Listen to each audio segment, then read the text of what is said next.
of you might not realize that the highest 35 years is what is considered, okay, when it comes to calculating what your primary insurance amount is. And I'm going to use the acronym PIA for that, okay? So some people think it's like the last 3 years or the last 10 years. No, it is the highest 35 years of indexed earnings. Well, let's say we have someone who has a sum indexed earnings. So that highest 35 years came out to $3,276,000. Okay.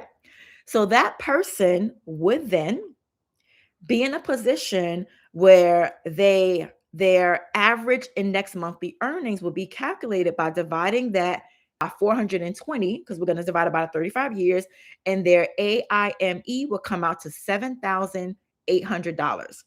But then there's another calculation that's done by Social Security Administration. So that is something we're going to look at on the next slide. And I don't want you to get overwhelmed. I just want you to be aware. I want you to know what's happening so that you understand how your PIA is calculated, because that determines everything. Okay. So there is something called a bend test that occurs.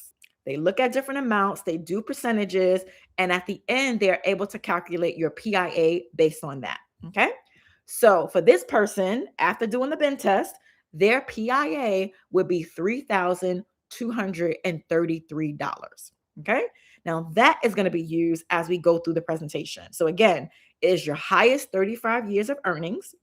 Then we're going to calculate your AIME, and then we're going to use that to calculate your PIA. So now let's talk about what happens after that. We're going to talk about your full retirement age, the PIA, and how they all work together. Okay. So let's say we have a person where their PIA was calculated and it came out to the $3,233. So their full retirement age is 67.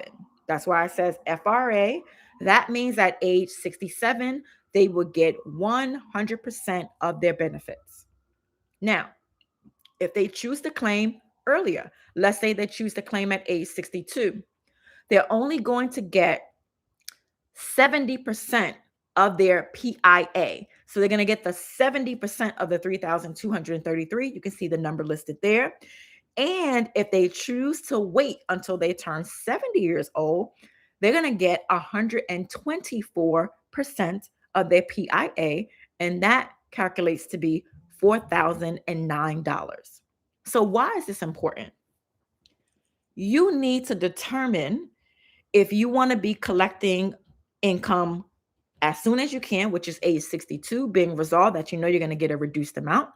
If you want to wait to get your full retirement benefits and not be bound to the earnings test anymore, you can make as much money as you like. Or if you want to delay it and get the maximum amount. And I just want to say this because waiting until the end when you turn 70 years old may not be the best option for everyone, right? You may need, because of your circumstances, to apply early, right? So this is where I come in to truly help you understand when is the best age for you to apply for your benefits.